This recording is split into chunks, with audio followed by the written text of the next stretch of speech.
예, 안녕하세요. 와라바라 북북의 안녕하세요. 와발라바 북북의 북북입니다. 오늘 제가 알려드릴 책은 하버드대 인생학 명강이 어떻게 인생을 살 것인가 수린이라는 사람이 지었고요. 이름으로 봐선 중국인 분 같은데 정확한 건 저도 잘 몰라요, 사실. 이게 그냥 저희가 흔하게 볼 수 있는 자기 계발서입니다. 이제 자기 계발서를 좋아하는 사람이 있고 자기 계발서를 그렇게 신뢰하지 않는 혹은 읽을 필요가 없다고 생각하는 사람들도 있는데 저는 자기 계발서가 인생에 음, 긍정적인 영향을 끼치는 그런 하나의 방법 혹은 본인의 스스로를 한번 체크해 볼 수 있는 혹은 다른 사람과 객관적으로 비교해 볼 수 있는 그런 기회를 주는 책이라고 생각을 해요. 그래서 저는 많이 사보지는 않지만 세계적으로 유명하다고 하는 자기계발서들은 구매를 해서 한 번씩 읽어보는 편입니다. 제가 오늘 이 책을 리뷰한다고는 했지만 사실 이 책의 내용에 대해서는 말할 게 별로 없어요.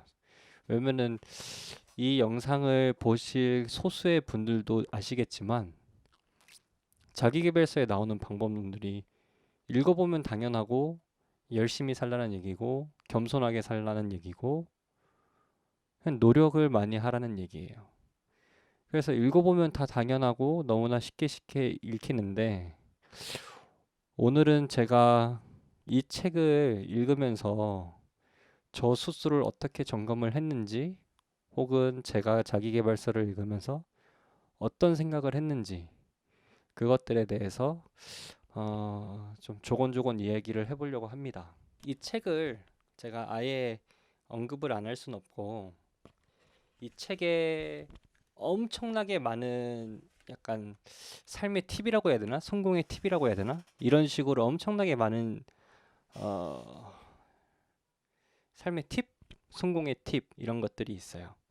근데 그 중에서 제가 좀 얘기를 해보고 싶을 것은 자신의 성격을 파악하라. 천재가 되고 싶다면 배움을 즐겨라. 남다른 개성을 잃지 마라. 자신감은 인생의 가장 큰 자산이다. 다른 사람의 의견에 자신의 마음을 묻지 마라. 완벽하지 않은 자신을 받아들여라. 분노의 이성을 잃지 마라. 우울한 기운의 전파자가 되지 마라. 두려움을 이기는 가장 효과적인 방법, 정면 대결. 긍정의 마인드를 가져라. 잠재력을 최대로 끌어내는 경쟁. 감사할 줄 알아야 삶의 고됨도 달콤해진다. 누구를 알고 있느냐가 더 중요하다. 지금 바로 행동하지 않으면 아무런 가치가 없다. 기억하라. 시간은 짜내는 것이다. 어떠한 경우에도 중요한 일을 먼저 하라. 절대 무시할 수 없는 규율의 힘. 이를 바꿀 수 없다면 자신의 태도를 바꿔라. 최선을 다하기보다는 전력 투구하라. 여기까지만 들어도 모든 사람이 예상하겠지만 누구나 할 수 있는 좋은 얘기들이고 빤한 얘기들이에요. 그래서 저도 이거에 대해서 이 책의 내용을 아무리 얘기해도 다 아는 내용이 나올 거기 때문에 그냥 저의 생각을 얘기할게요. 저의 생각은 이 저자랑은 다를 수도 있고 이 저자의 말에 동의하는 말일 수도 있어요. 이 책의 맨 처음에 가장 처음에 나오는 거는 자신의 성격을 파악하라는 거예요. 근데 서두에 제가 말씀드렸다시피 저는 자기계발서를 좀 찾아 읽는 편이라고 했잖아요. 세계적으로 유명한 자기계발서 베스트셀러들을 찾아서 읽는 편인데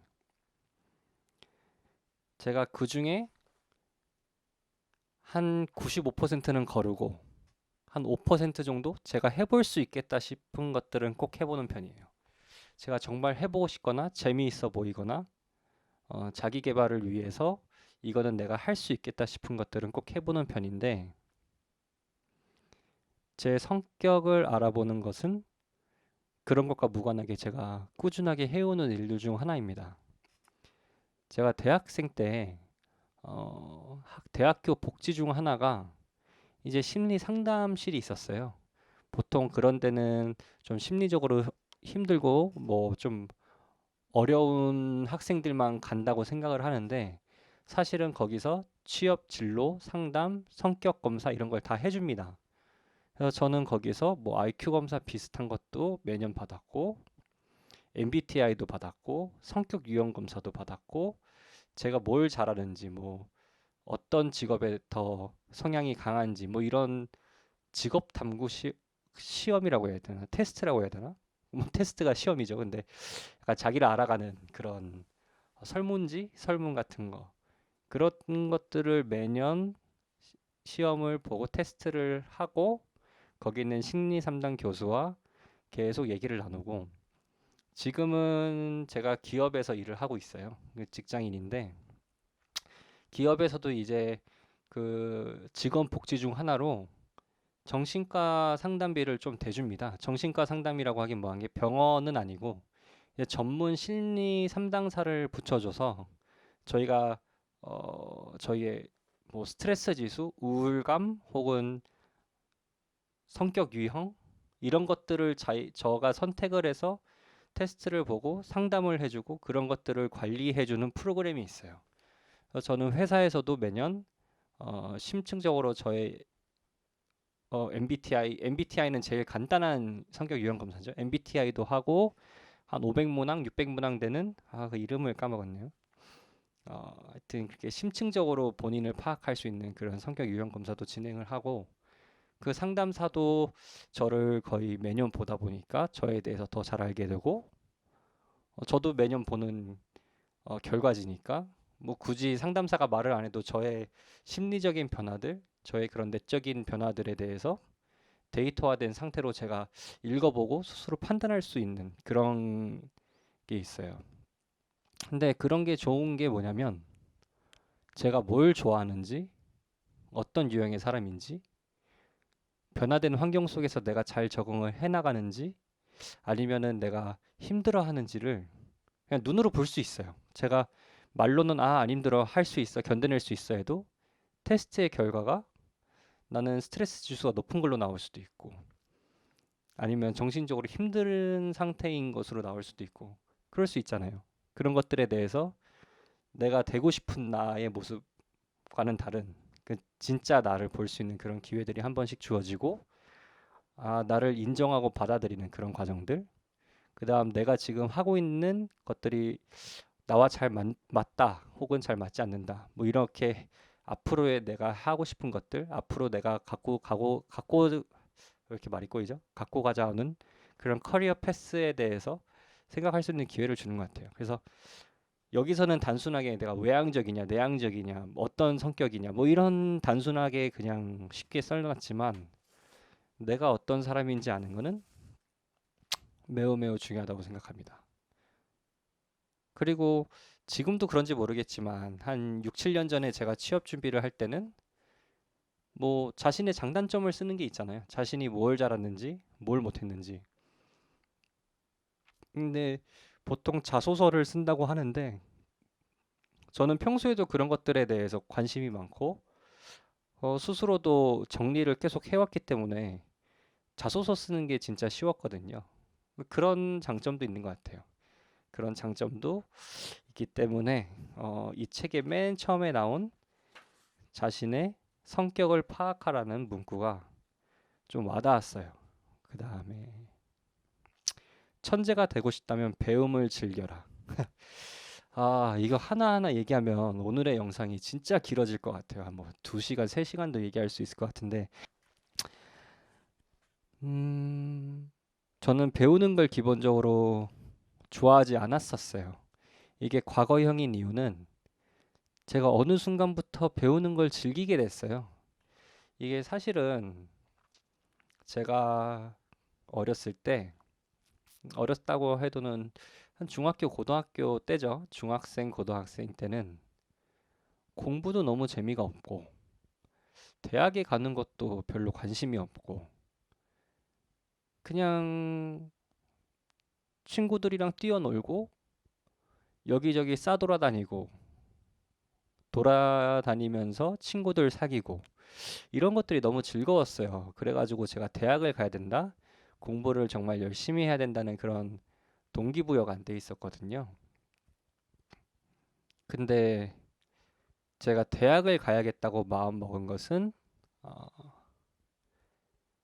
고등학교 3학년 여름에서 가을 정도 됐을 거예요. 수능이 수능이 11월인데 뭐 가을에 이제 공부를 해야 된다고 생각을 했으니까 말아먹은 거죠. 누가 보기엔 이제 약간 말아먹은 인생 같은 느낌일 텐데 저는 그냥 그랬어요. 그냥 이제 내가 가고 싶으니까 공부를 하면 되겠거니라는 생각을 해서 시작을 했습니다.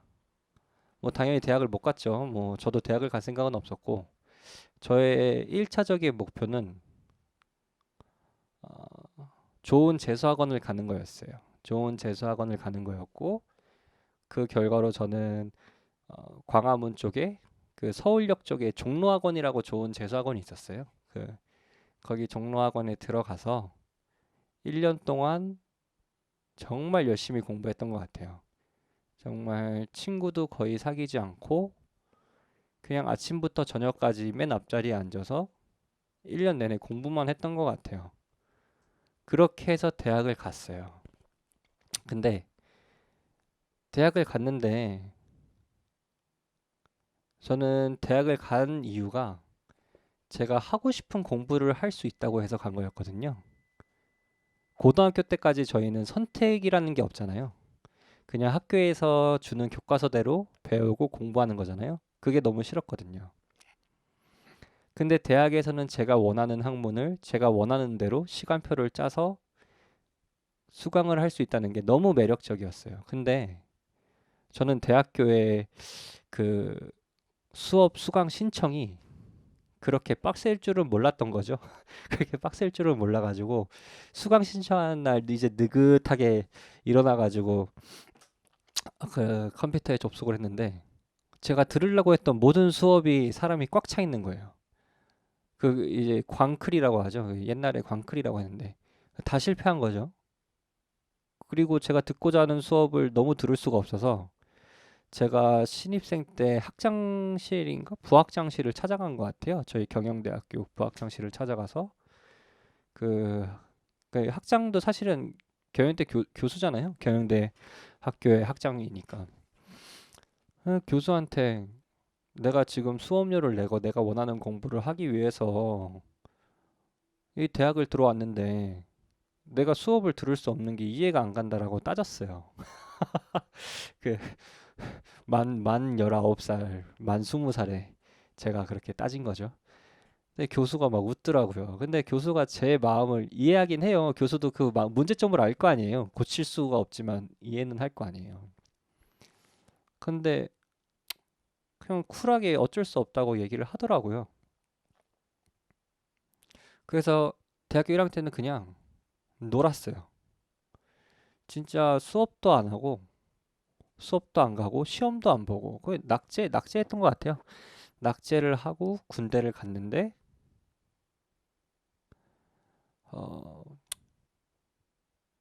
군대에서 정신 차린 거죠. 군대에서 정신 차리고 그 다음부터 나와서는 그냥 물불 안 가리고 열심히 했어요. 물불 안 가리고 열심히 공부했고 저희 때 유행하던 게 뭐 07학번, 08학번 때니까 그때 유행하던 게 뭐 대외 활동, 뭐 대기업 서포터즈 막 이런 것들이 엄청 유행했거든요.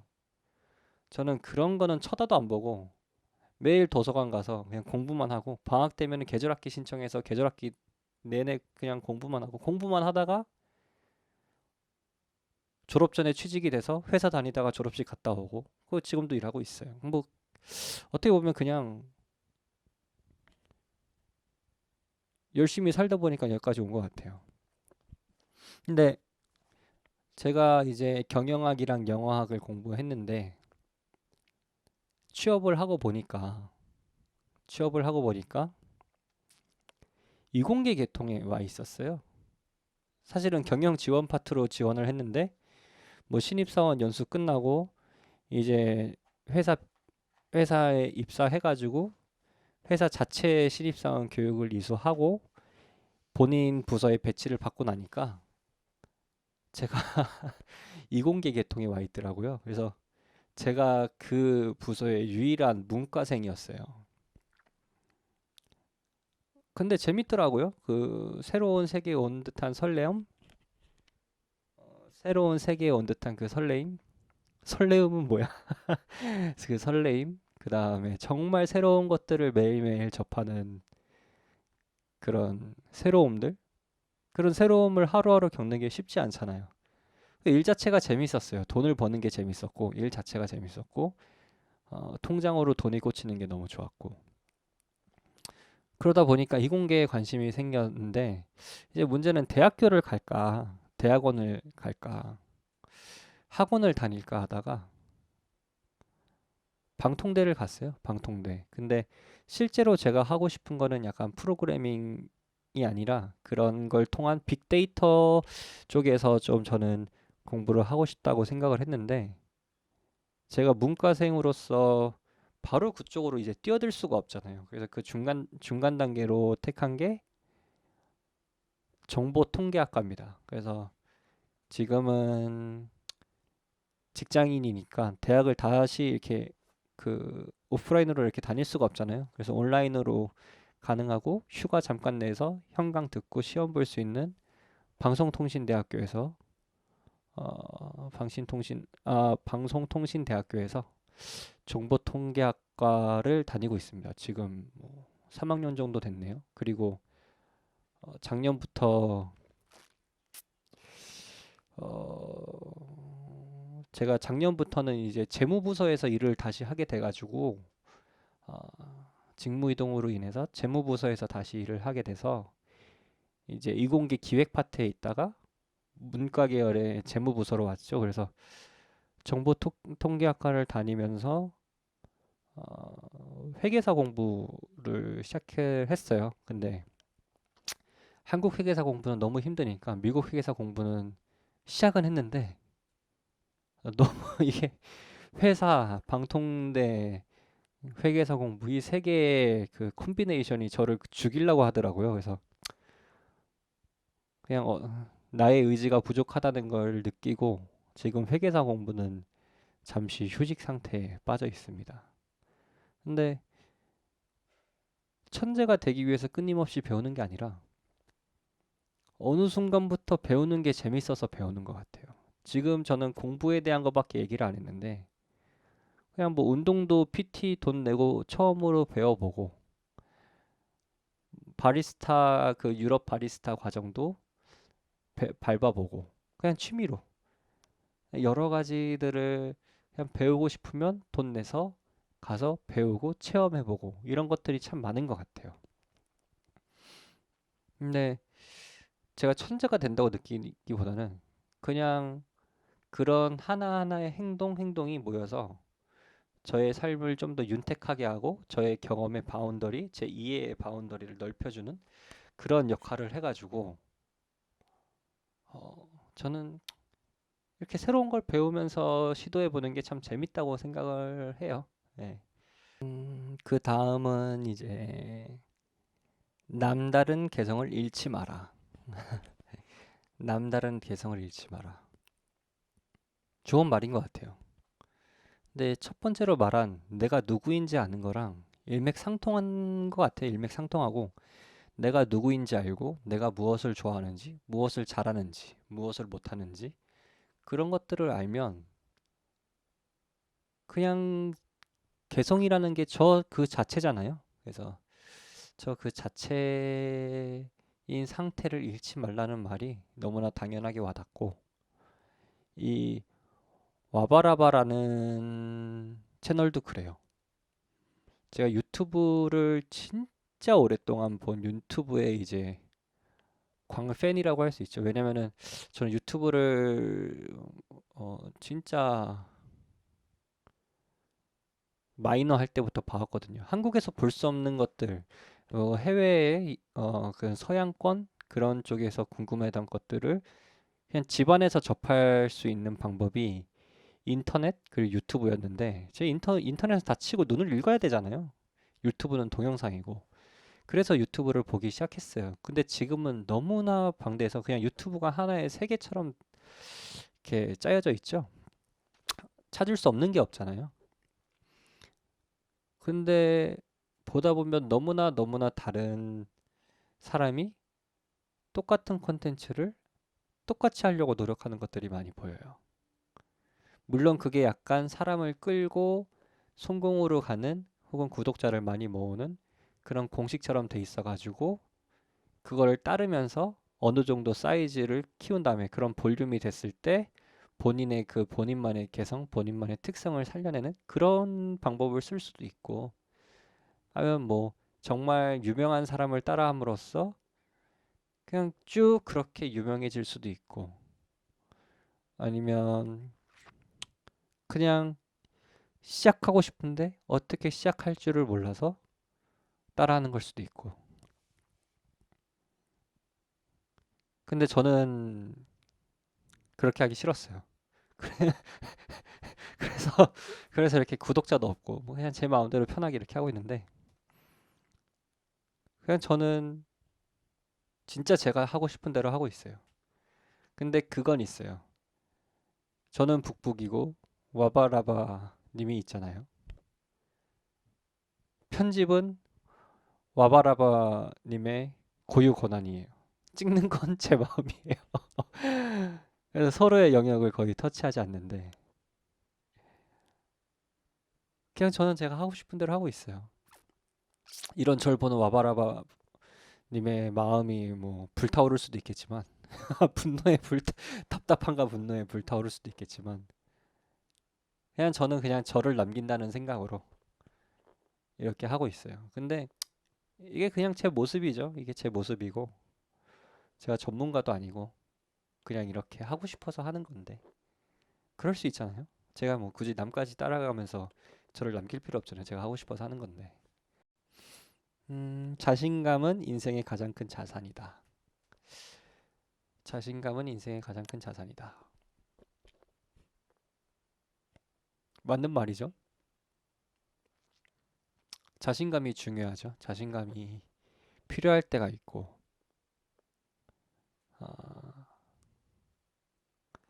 제가 어릴 때 국제학교를 다녔었거든요. 국제학교를 다녔었는데,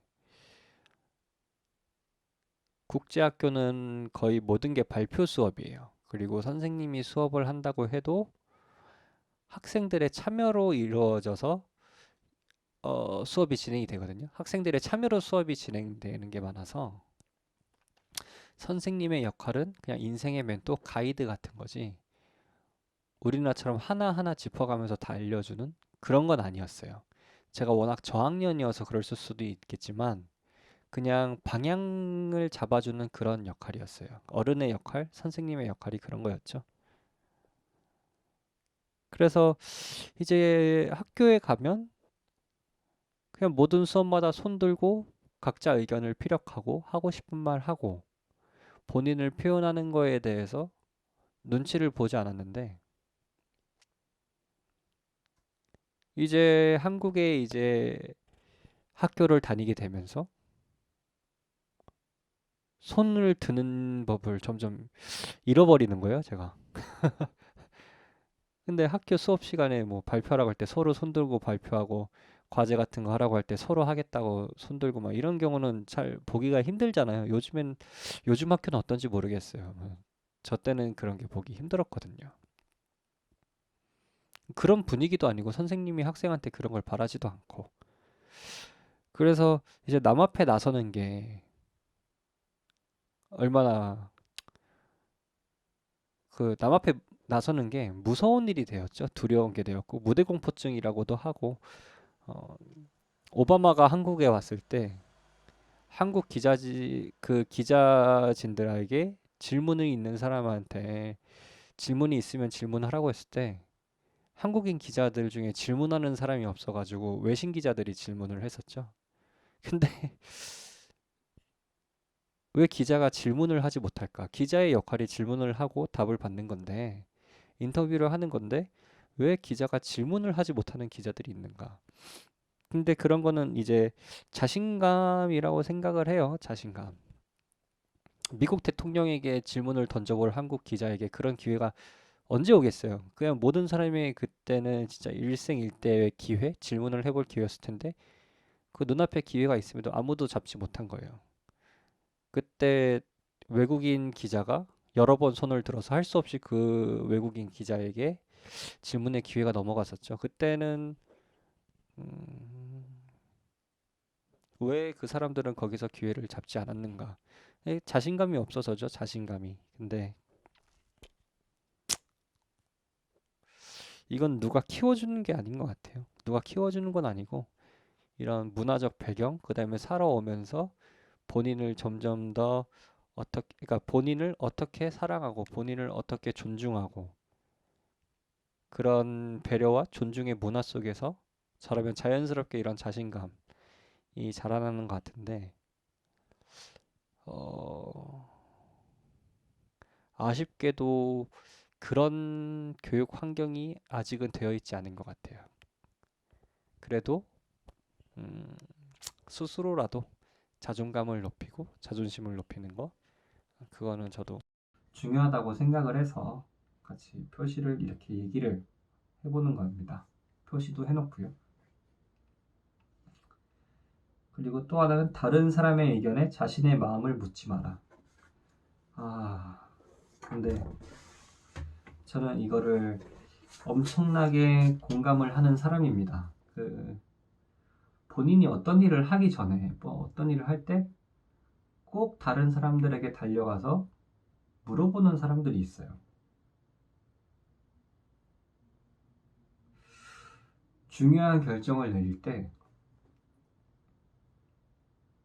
본인의 생각을 얘기하고 상대방의 의견을 듣는 게 아니라 상대방의 결정을 기다리는 사람들이 있어요. 왜 그럴까요? 음, 단체로 가서 중국집을 갔는데 제일 상사가 뭐 마음대로 시켜 먹어. 근데 뭐 나는 짜장면 뭐 이러면 다들 짜장면 시킨다고 하잖아요. 근데 왜 그런 눈치를 봐야 될까요? 그냥 뭐 사회생활이라고도 하고 그렇게 눈치를 안 보면 제 자신이 힘들어질 거다. 뭐 이런 얘기도 많은데 정말 하고 싶으면 하면 된다고 저는 생각해요. 남한테 피해를 끼치지 않는 선에서 다른 사람에게 피해를 끼치는 거는 더 또 다른 얘기죠. 남한테 피해를 끼치는 건 또 다른 얘기고 내가 책임질 수 있는 선, 내가 감당할 수 있는 선 안에서는 정말 내가 하고 싶다면 내가 가고자 하는 길이라면 그냥 하면 된다고 생각해요. 갑자기 갑자기 머릿속에서 나이키의 Just Do It이라는 말이 떠올랐는데 말 그대로 Just Do It이죠. Just Do It. 예. Whatever. Just Do It. 뭐 이런 느낌으로 그냥 하면 된다고 생각하는데 이런 것처럼 미래는 아무도 모르잖아요. 저도 그냥 유튜브 지른 거고 뭐 얼굴도 깎고 뭐 보는 사람은 많이 없지만 뭐가 나빠요. 네. 너무 다른 사람 의견에 휘둘리지 않았으면 좋겠어요. 저도 그렇고 이거는 뭐 저에게 스스로 하는 말이기도 하고 이걸 보시는 분들에게 하는 말이기도 하고 각자 가고자 하는 길 하고자 하는 거 했으면 좋겠습니다. 너무 후회하지 말고 뒤돌아보지 말고 그래서 선택을 할 때는 신중하게 하는 것으로 하고 그렇게 하자고요.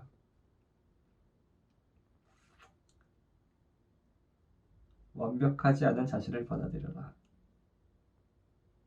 와, 이게 진짜 힘든 거죠. 완벽하지 않은 자신을 받아들여라. 완벽하지 않은 게 당연한데, 당연하잖아요? 근데 받아들이기가 너무 힘들어요. 다른 사람이랑 비교를 하는 건 아니고, 스스로 생각을 할 때도, 뭐라고 해야 되지? 내 스스로에 대한 부족함을 느낄 때 힘들잖아요? 그러니까 스스로가 부족함을 느낄 때 힘들잖아요. 저 같은 경우는 그래요.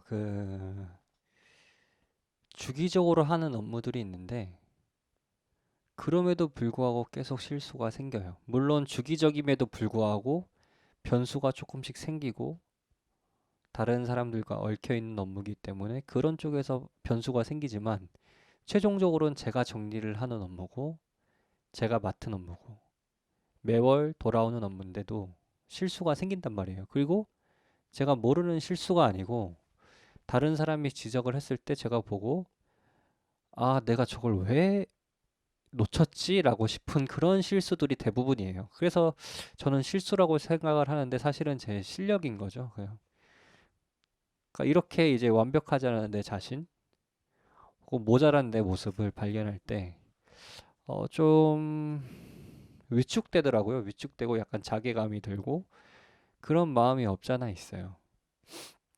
근데 뭐 어쩌겠어요. 벌어진 일이고 뭐 고치면 되고 하는데, 그냥 마음이 그렇잖아요. 이제 저는 그렇게 생각을 해요. 뭐 사회 초년생이든 사회에 나와서 이제 초년생도 아니죠. 뭐 일한 지 6년이 돼 가는데, 그러니까 돈을 받고 일을 하면 내가 이 직업을 좋아하건 싫어하건, 아니면은 나하고 맞건 안 맞건, 내가 이 일을 함으로써 돈을 받게 되면 그냥 그거는 제가 프로페셔널 해야 한다고 생각을 해요. 근데 사실 현실에 나는 그런 프로페셔널이 아니죠. 근데 마음 많은 그런 프로페셔널처럼 일을 해야 된다고 생각을 하는데, 왜냐면 대가를 받는 거잖아요. 대가를 받는 거니까 그런 책임감을 갖고 해야 된다고 생각을 하는데, 새롭게 하는 일도 아니고 주기적으로 하는 업무에서 그런 빵꾸들이 날 때는 너무 힘들더라고요. 심적으로. 이 실수는 고치면 되는데 그냥 이 실수했다는 것 자체가 너무 힘들더라고요. 제가 자존감도 높고 약간 자기 고집도 매우 매우 강하고, 어,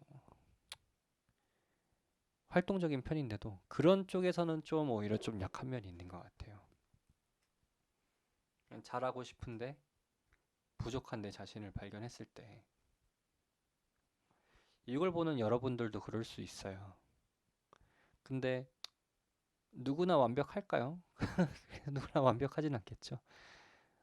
넷플릭스에서 그 빌 게이츠에 대한 게 나오는데,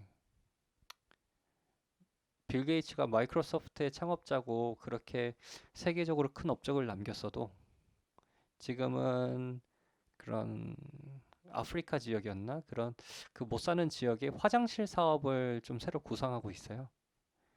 근데 본인이 직접 구상한다기보다는 본인은 상품을 걸고 돈을 걸고 다른 사람들이 그런 거에 참여를 해서 함께 세상을 바꿔나가는 그런 일들을 하고 있잖아요. 그러니까 컴퓨터 쪽으로는 세계 최고라고 할 수 있는 빌 게이츠도 전혀 다른 분야에 대해서는 다른 사람들의 도움을 기꺼이 받아들인단 말이에요. 그러니까 누구나 완벽한 사람은 없으니까 부족한 내 자신을 그냥 그대로 포용을 하고 그냥 안고 가야죠. 어쩌겠어요. 이 구절을 읽을 때 좀 스스로 찔리더라고요. 왜냐면 제가 스스로 되게 관대해질 때도 있거든요. 아까도 실수라고 했지만 결국 실력인 거죠. 제 실력이 아직 모자르고 제 실력이 아직 낮은 건데, 그걸 인정하기 싫으니까 지금에서도 그냥 실수라고 하는 거죠. 반복되면은 그게 실력이지 실수야. 말하면서도 창피하긴 한데 그렇습니다. 뭐 헐렁헐렁해요. 그래서 좀 스스로 반성을 하게 되는 그런 것도 있고, 우리 모두 그렇게 완벽한 사람은 없으니까 너무 다른 사람이랑 비교를 하거나 아니면 다른 내 자신에게 실망하는 그런 일이 있어도 너무 좌절하지 말고 받아들입시다. 받아들이고 어제의 나보다 오늘의 내가 더 나으면 되는 거잖아요.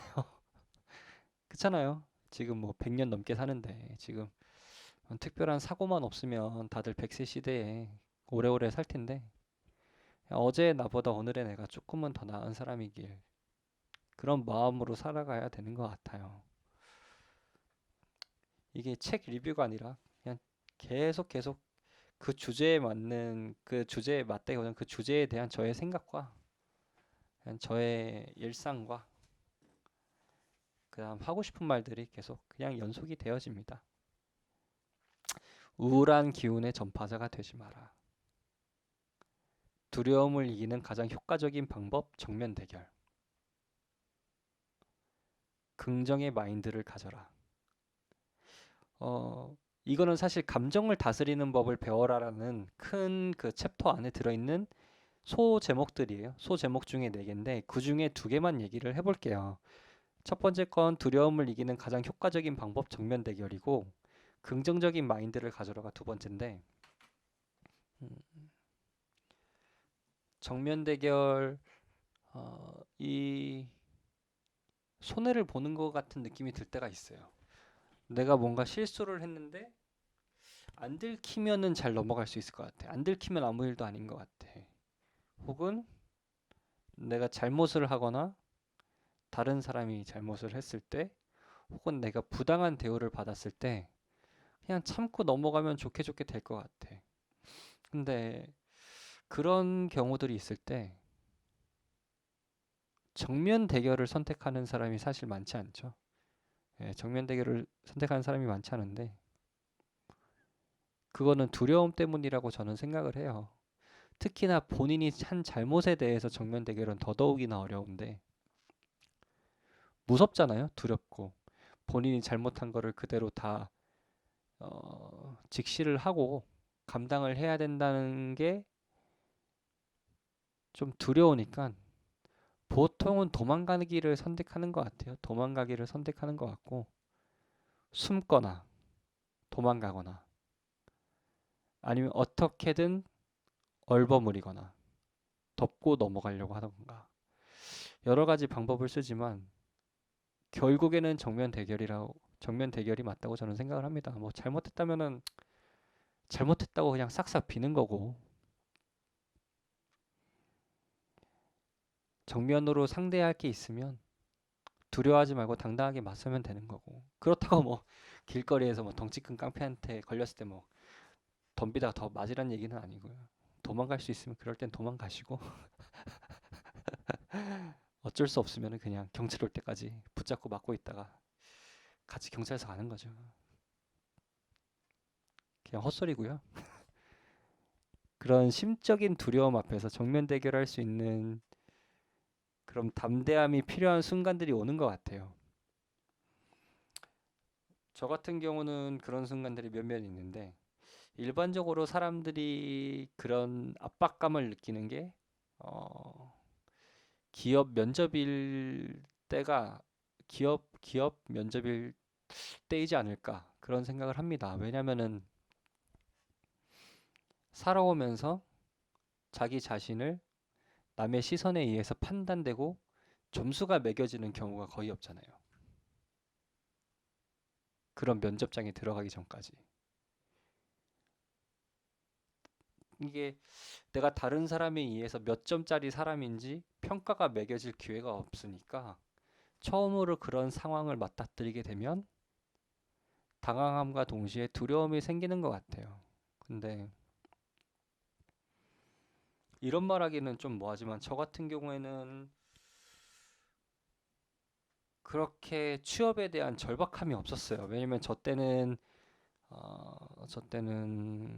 이게 유행이었는데 졸업을 미루고 이제 학생인 신분으로 수업은 안 들으면서 취업을 준비하는 게 유행이었어요.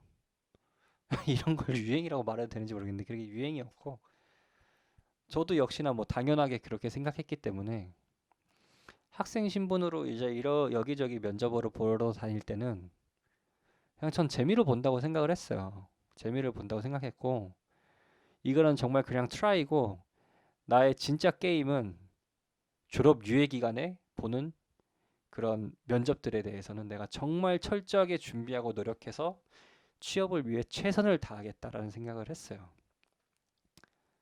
그 전에 그 전 학기에 어, 그냥 트라이를 해본 뭐 자기소개서를 쓰고 면접을 가보고 이런 사람 저런 사람 만나보고 하는 것들은 그냥 살면서 해볼 수 있는 미리 해보는 경험 정도라고 생각을 했어요.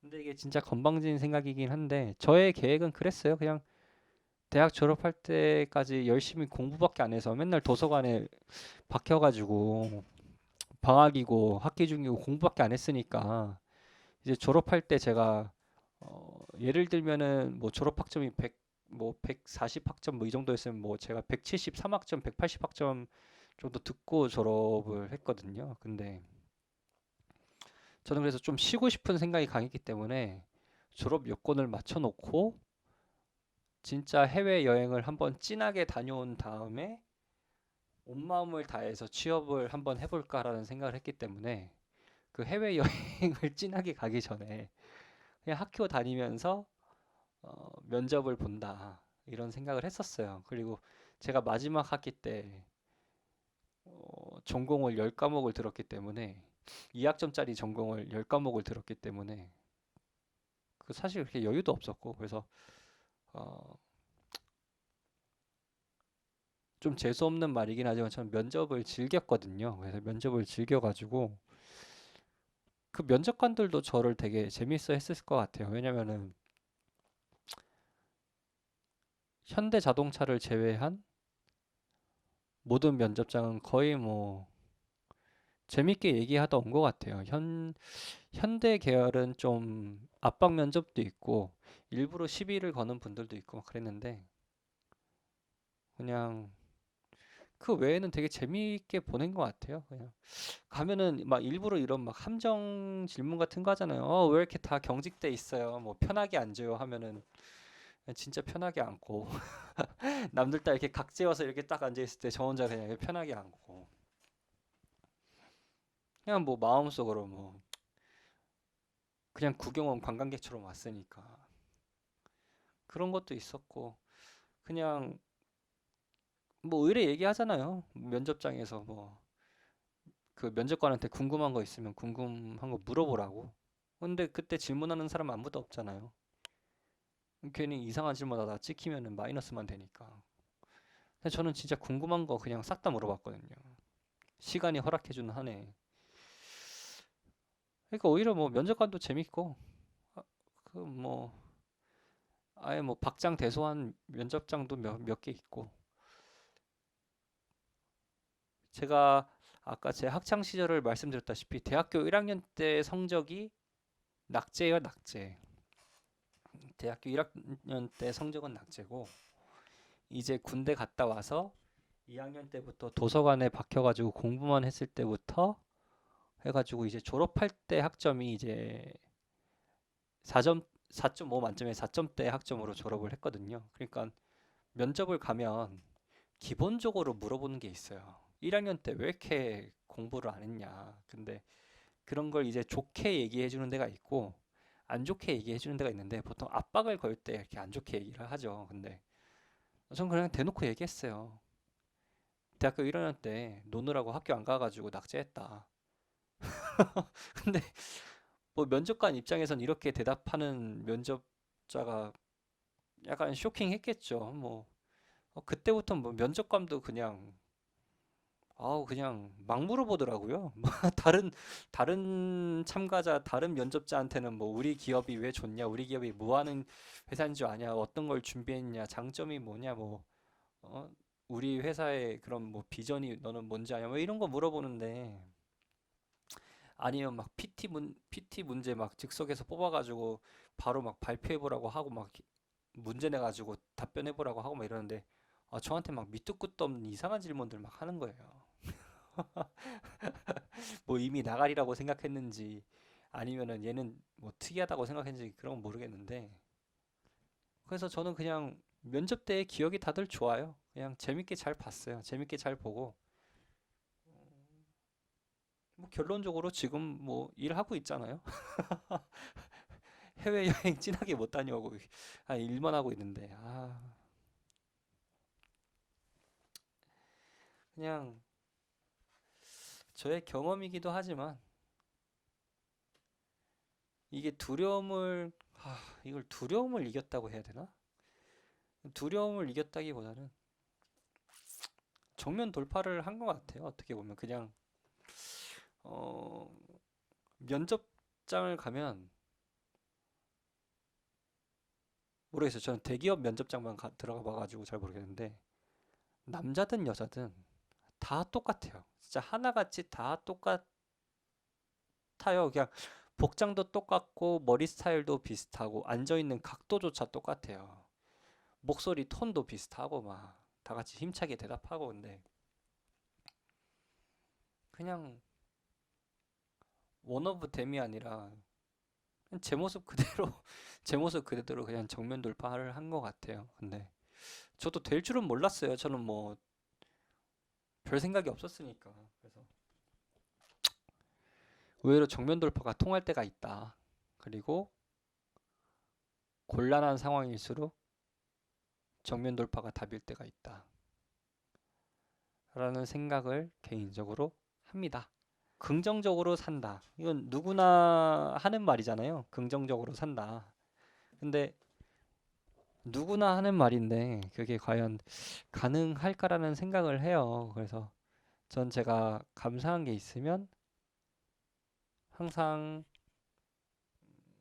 감사한 게 있으면 그냥 감사 기도를 합니다. 저는 기독교인이기 때문에 감사한 게 있으면 그냥 감사 기도를 하는 편이고 특히나 제가 감사하는 것들을 가끔 적을 때가 있어요. 그래서 제가 적은 게 아마 핸드폰에 있을 수도 있는데 잠깐만요. 기본적으로 감사한 거에 대해서 제가 적었던 내용들이 있어요. 저도 약간 특이한 사람인 것 같은데 이런 걸 적는 거 보면 첫 번째가 좋은 부모님을 만난 것. 두 번째가 좋은 나라에서 태어났다는 것. 저는 한국이 좋은 나라라고 생각하기 때문에 한국에서 태어난 게 좋은 나라에서 태어났다는 것. 세 번째, 저에게 신체적 장애가 없다는 것. 네 번째, 제가 굶지 않는다는 것. 다섯 번째, 나보다 힘든 사람을 도울 수 있다는 것. 여섯 번째, 사회적으로 독립된 성인으로 살아갈 수 있다는 것. 일곱 번째, 살면서 좋은 사람들을 많이 만났고, 지금도 만나고 있다는 것. 여덟 번째, 내가 견딜 수 있는 시련이 주어진다는 것. 그 외에도 감사한 것들이 많은데, 제가 기본적으로 감사하고 있는 것들에 대해서 이렇게 적어서 갖고 다녀요. 메모장에 갖고 다니고요. 야, 하루하루 소소하게 감사한 것들에 대해서 이렇게 항상 기도를 하고, 그 다음에 상황을 긍정적으로 받아들이려고 노력을 많이 해요.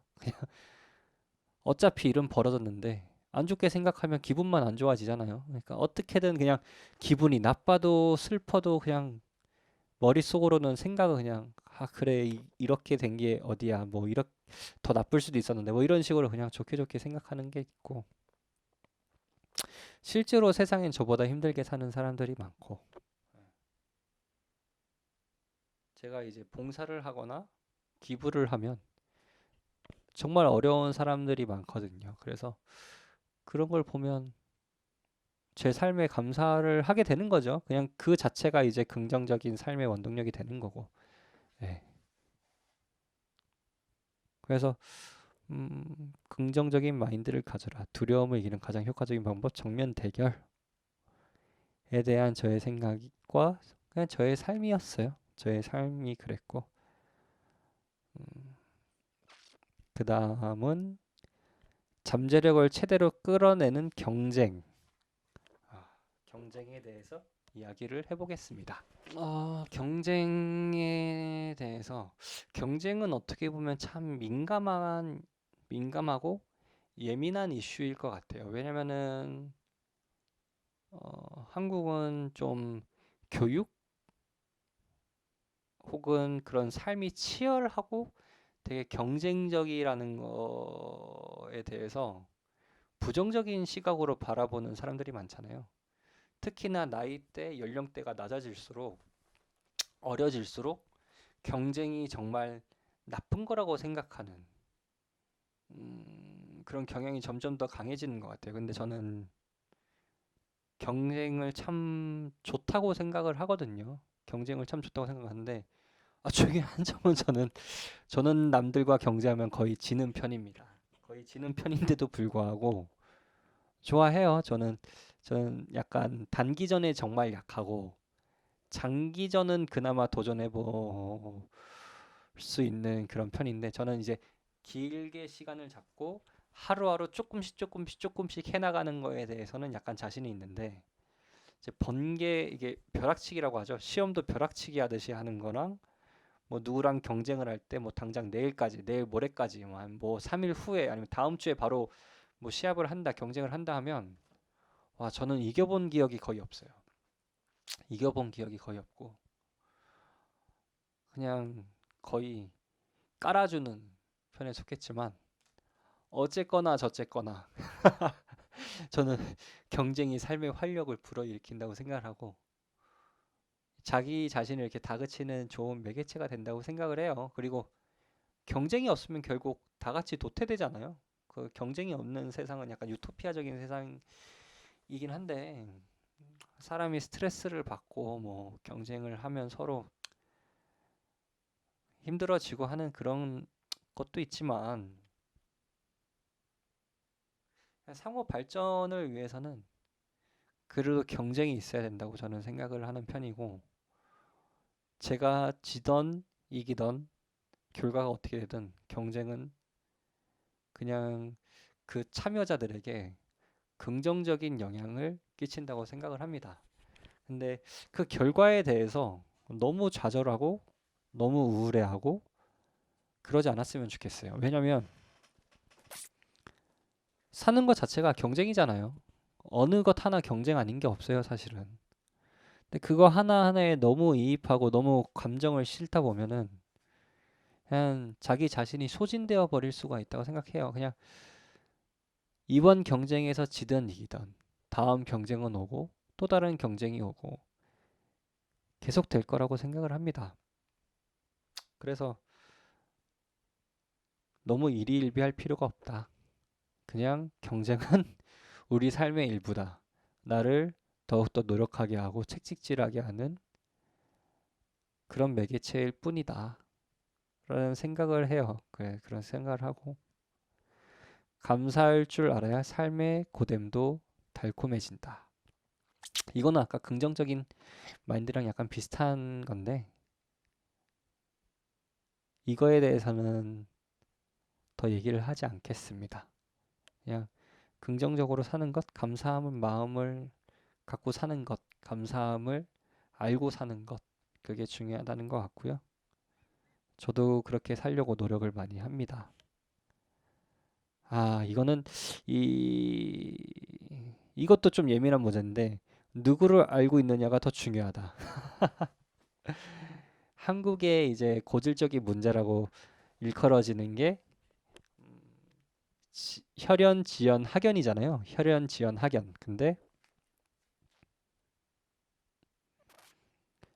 사람들이 혈연, 지연, 학연이 다들 엄청나게 나쁜 거라고 얘기를 하고 나쁜 거라고 생각을 하고 불공정하다고 생각을 하고 사회의 정의를 해친다고 생각을 하는데 그리고 이게 유독 한국에서만 이렇게 혈연지연 학연이 심하게 따져진다고 생각하는 사람들이 많은데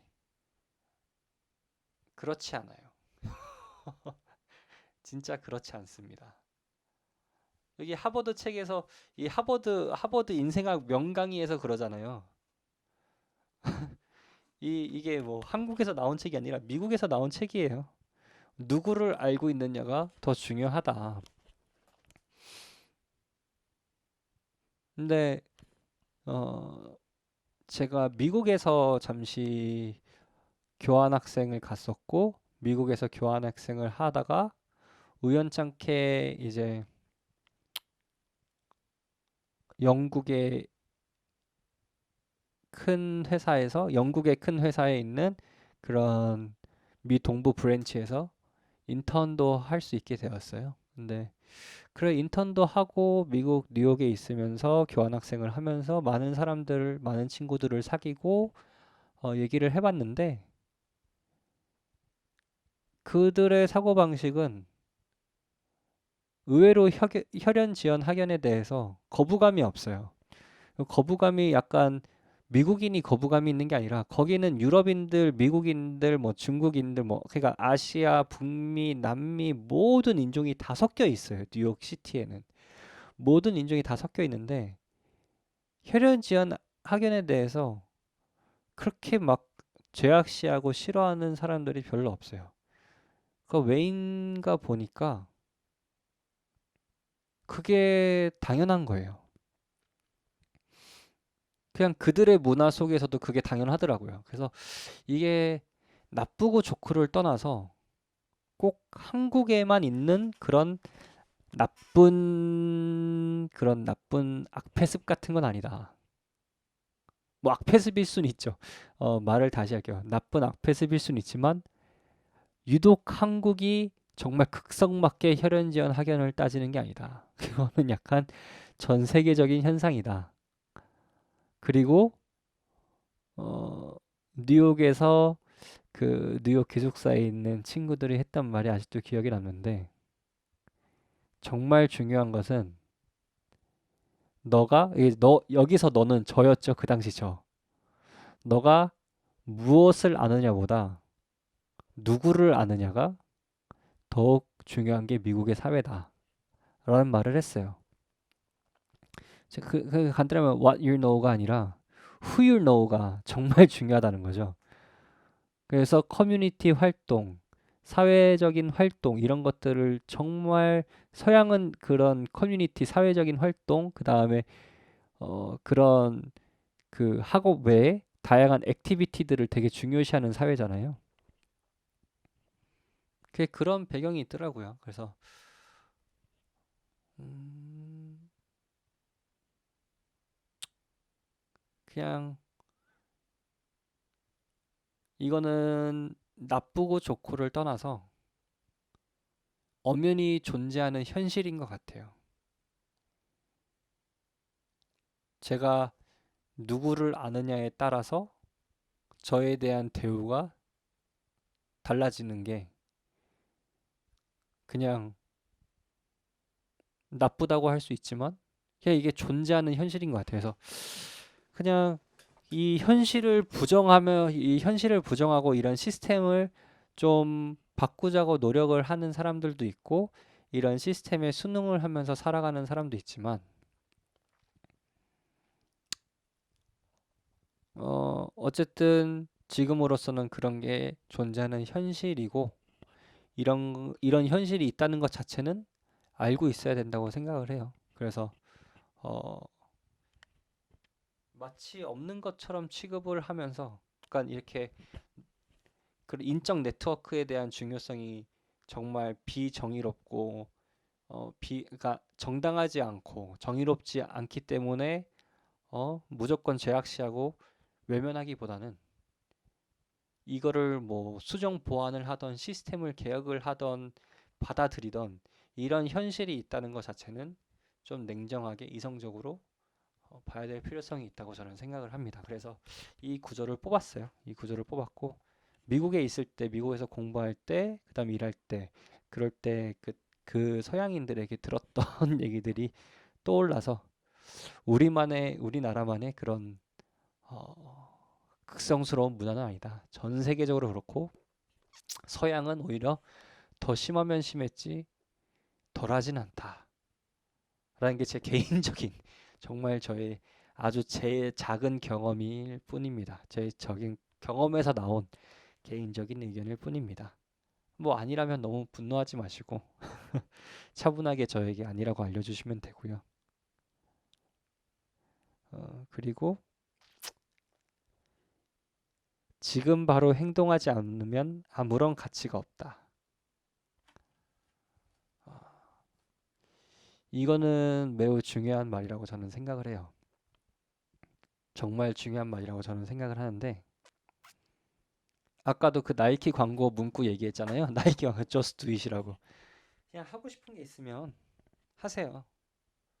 근데 그걸 하기 전에 본인의 기회비용을 좀 계산을 해볼 필요가 있겠죠. 내가 잃는 것들, 내가 지금 소유하고 있는 것들, 내가 누리고 있는 것들과 포기해야 될 것들, 그 다음에 내가 좋아하는 걸 함으로써 새롭게 얻게 될 것들. 근데 새롭게 얻게 될 것들은 사실은 예상이지 확정적인 게 아니잖아요. 그런 것들을 잘 판단해서 그럼에도 불구하고 하고 싶다, 해야 된다고 생각하면 저는 그냥 하는 게 맞다고 봐요. 근데 저는 지금 제가 다니는 회사가 좋고 저의 그런 일자리가 소중하기 때문에 이것저것 많이 해보는데 기본적으로 가장 중심에 있는 건 저의 본업인 회사 업무예요. 그래서 그거를 제일 중심에 두고 제가 해보고 싶은 많은 액티비티들을 해보거든요. 그래서 유튜브도 그 중에 하나입니다. 유튜브도 제가 하고 싶어서 지금 와바라바라는 분을 소개를 받아가지고 어, 이렇게 하고 있는 건데 그 전에도 공부하고 싶은 게 있다, 취미로 해보고 싶은 게 있다라고 하면 그냥 고민하지 않고 우선 했어요. 왜냐면 고민하면 못하게 되거든요. 고민하는 순간 이거를 안 해야 되는 100가지 이유를 막 생각할 수 있더라고요. 막, 아, 시간이 없지. 아, 바쁘지. 귀찮다.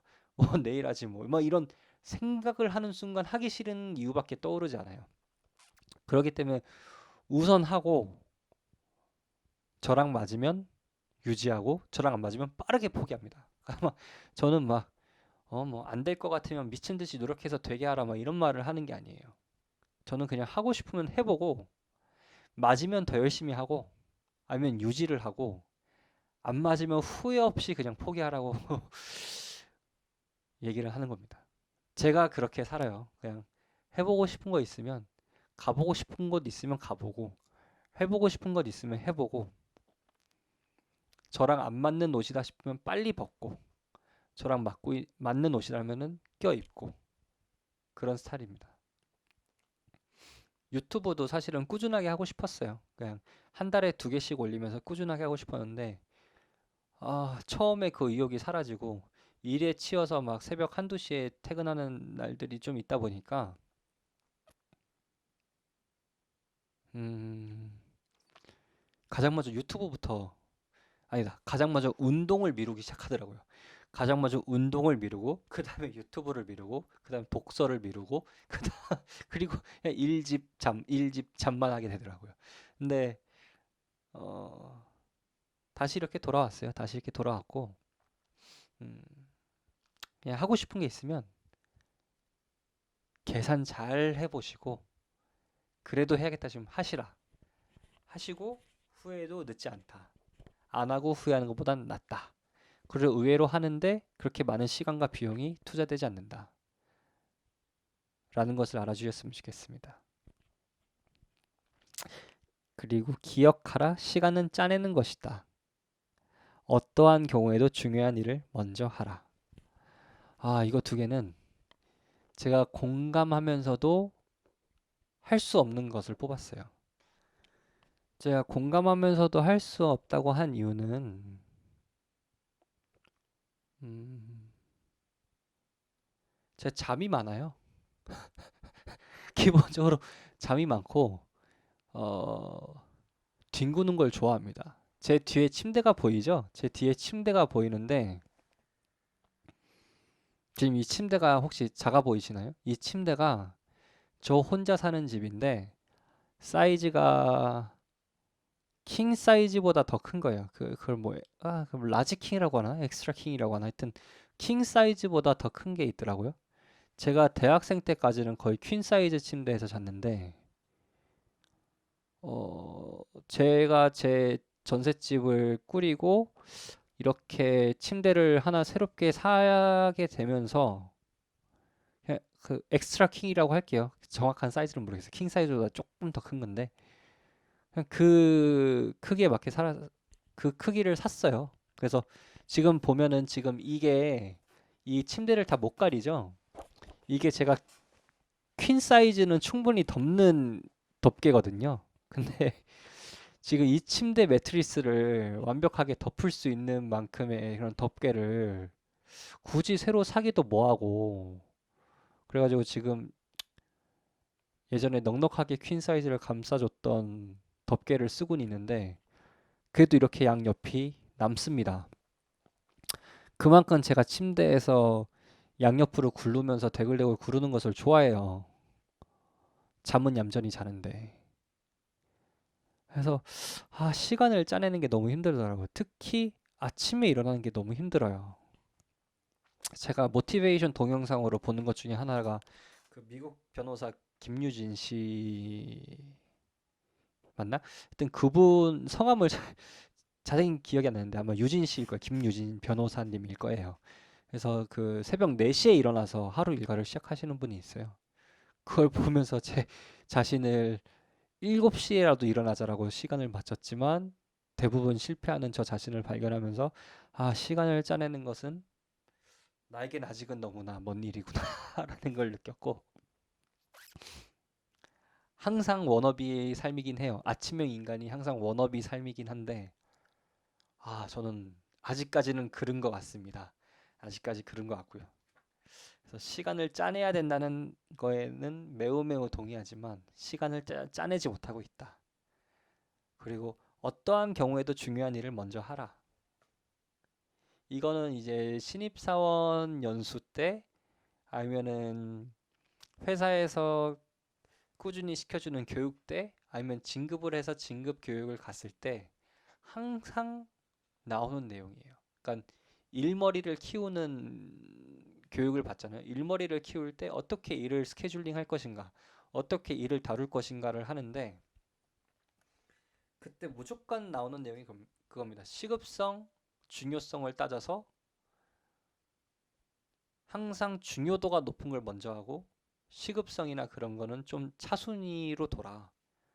근데 우리의 삶이 그렇게 되지 않잖아요. 시급한 게 먼저잖아요. 지금 당장 시급한 거 먼저 안 하면 당장 욕을 먹는데 중요하다고 일주일 후에 거를 먼저 하고 지금 오늘 사소하지만 오늘 해야 될 거를 안 하고 일주일 후에 할 중요한 거를 하고 있다고 그걸 인정해주는 상사가 어디 있어요? 인정해주는 상사 없거든요. 근데 모든 교육에선 중요한 걸 먼저 하라 그래요. 이러다 보니까 시급한 거 오늘 하고 중요한 거를 퇴근 후에 하게 되는 그런 삶을 살게 되잖아요. 물론 뭐 저는 워라밸이 좋은 조직 속에 있어서 뭐 그렇게 막 할 일이 적은데 결국에는 시급함과 중요한 걸 다 챙기게 되잖아요. 그리고 인간인 이상 당장 욕먹기 싫으니까 당장 시급한 것부터 하게 되잖아요. 그래서 이거는 머릿속으로는 알고는 있는데 실천하는 못하는 두 가지 항목입니다. 이거를 정말 실천할 수 있으면 대단한 사람이죠. 그리고 부러워요. 왜냐면은 본인이 본인 업무를 꽉 잡고 그걸 스케줄링하고 그걸 그대로 풀어나갈 수 있는 능력이 있다는 거잖아요. 그래, 그런 능력이 있는 사람들이 부럽죠. 저 같은 아직 그 일에 일에서 혹시 실수하지 않았을까 쩔쩔매면서 걱정하는 그런 사람 입장에서 본인의 업무를 잘 챙기고 스케줄링 해가지고 그거를 완벽하게 해나가는 모습을 갖고 있는 선배나 그런 상사를 볼 때 배워야겠다는 생각도 들고 부럽다는 생각도 들고 나도 언젠간 저렇게 돼야 될 텐데라는 생각을 들고 그렇습니다. 이 영상을 보는 여러분들은 저 같은 인생을 사시지 마시고 시간을 짜내는 노력을 할 수 있고 중요한 걸 먼저 챙길 수 있는 그런 삶을 살길 바랄게요. 아, 그리고 절대 무시할 수 없는 규율의 힘, 규율, 원칙 이런 것들은 세워져야 된다고 저는 생각을 해요. 그리고 그런 원칙 없으면 기준이 사라지잖아요. 결국 기준을 정하는 건데 저는 그거를 정말 완벽하게 지킬 자신은 없어요. 그냥 부족한 제 자신인 거죠. 이 와바라바 북북 채널도 사실은 한 달에 2번씩 업로드를 한다고 했었는데 이번 연도 1월, 2월, 3월 아예 이걸 찍을 생각조차 하지 못했어요. 그냥 회사 일에 치여가지고 회사 일이 바쁘다는 핑계로 운동도 그냥 손을 놓고 유튜브도 손을 놓고 진짜 아무것도 안 했습니다. 공부도 손을 놓고 그래서 핑계를 대면서 아무것도 안 했는데 어, 그럼에도 불구하고 규율, 원칙, 기준은 있어야 된다. 왜냐면은 포기했더라도 돌아온 탕자처럼 다시 돌아갔을 때 다시 저를 세팅시킬 수 있는 무언가가 있으면 편하잖아요. 그 다음에 돌아가기도 편하고 돌아가는데 부담도 없고 그래서 이거는 저는 필요하다고 생각해서 다시 한번 되뇌이려고 했고요. 마지막 이제 진짜 마지막이네요. 마지막은 일을 바꿀 수 없다면 자신의 태도를 바꿔라. 최선을 다하기보다는 전력 투구하라. 아, 진짜 살벌한 멘트죠. 살벌한 멘트. 일을 바꿀 수 없다면 자기 자신을 바꿔라. 일을 바꿀 수 없다면 자기 자신을 바꿔라. 당연한 말이죠.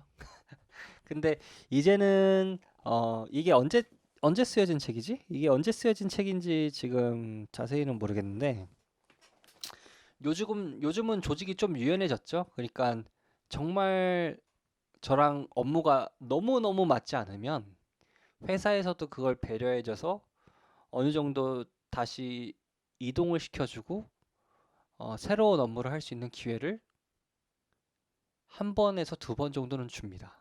물론 회사에서 찍히는 그런 건 있겠죠.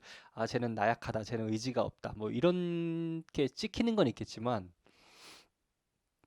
그래도 기회를 주죠. 그리고 그렇게 해서 이동을 해서 잘 하면 다시 저의 레퓨테이션이 돌아오는 거고. 그래서 일을 바꿀 수 없다면 자신을 바꿔라라는 이 멘트는 아마 갈수록 좀 효력이 없어질 거예요.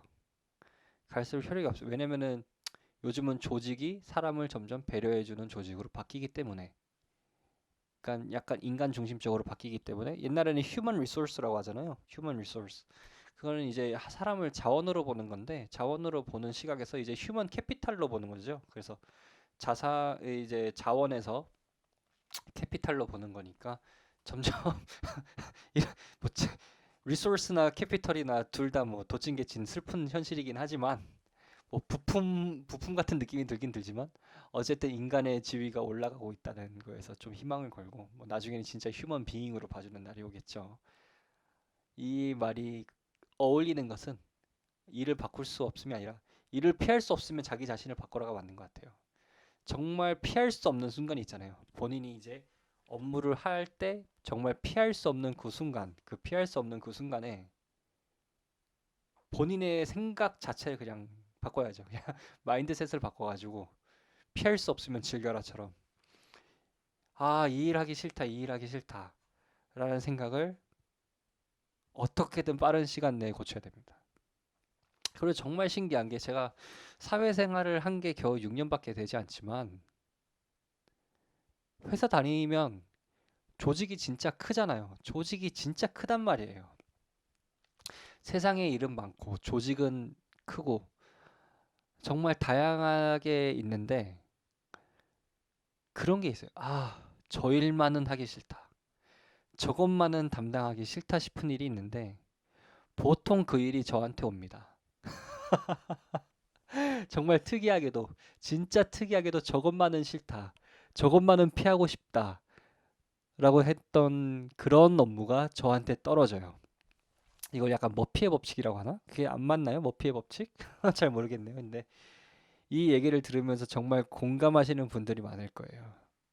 정말 피하고 싶은 건 언젠가 제 앞에 저를 정면으로 보고 서 있습니다. 원수는 그 외나무 다리에서 만난다고 하잖아요. 피할 수 없어요. 그래서 그때는 진짜 약간 미친 것처럼 제가 아무리 싫어했던 거라도 너무 좋아하는 것처럼 받아들여야 돼요. 그냥 받아들이고 고민하고 어떻게 이걸 더 잘할 것인가. 그리고 진짜 웃긴 게 싫어하잖아요. 싫어한 만큼 은근히 잘 알아요. 왜냐면 정말 싫어하려면 잘 알아야 싫어할 수 있거든요. 대충 알면 잘 싫어할 수도 없어요. 그래서 어, 피할 수 없다면 마인드셋을 바꿔라. 안 그러면 결국에 뭐 중이 절 떠나듯이 제가 튕겨져 나갈 수밖에 없겠죠. 근데 그건 너무 슬픈 얘기니까 하고 싶진 않고 그냥 마인드셋을 바꾸는 거에서 만족하는 것으로, 그리고 우리는 마인드셋을 바꿀 수 있다고 서로 응원하는 것으로 하고, 최선을 다하는 게 아니라 전력 투구한다는 말은 그런 것 같아요. 그 저도 못하고 있는 거긴 하고, 음, 그냥 저도 다른 사람에게, 저는 못하지만 다른 사람에게 해주는 말이기도 하고, 그리고 모든 신입사원들한테 이제 선배들이 보통 해주는 말이기도 한 게, 우선 신입사원들은 오면은 무조건 열심히 한다고 최선을 다하겠다고 하잖아요. 뭐 당장 다음 주에 그만둘 애들도 뭐, 뭐 우리 회사 합격했다가 더 좋은 회사 합격 발표 나가지고 바로 다다음 주에 뛰쳐나갈 애들도 지금 당장은 최선을 다하겠다고 인사하거든요. 근데 그럴 때마다 그 선배들이 하는 말이 있어요. 최선을 다할 필요는 없는데 잘 해라. 최선을 다해서 못하는 것보다 대충 했는데 잘하는 게 사실은 더 낫거든요. 이게 이게 이제 이 사회는 아이러니한 것들이 많아요. 이 사회는 아이러니한 현실들이 참 많고. 그래서 최선을 다하는 것도 좋고 뭐도 좋지만 그냥 최선을 다하기보다 잘해라. 네, 그런 것 같아요. 최선을 다하지 말고 전력 투구하라. 네, 전력 투구란 말이 진짜 이런 거뭐 일체 유심조, 그쵸? 일체 유심조, 정신일도 하사불성, 뭐 이런 말인데 저는 그게 결국 잘 하는 거라고 생각해요. 정, 정말 자신의 모든 거를 걸고 정신을 집중해서 하면 못 이룰 일이 없다. 그래 뭐 이뤘다는 건 잘 했다는 거잖아요.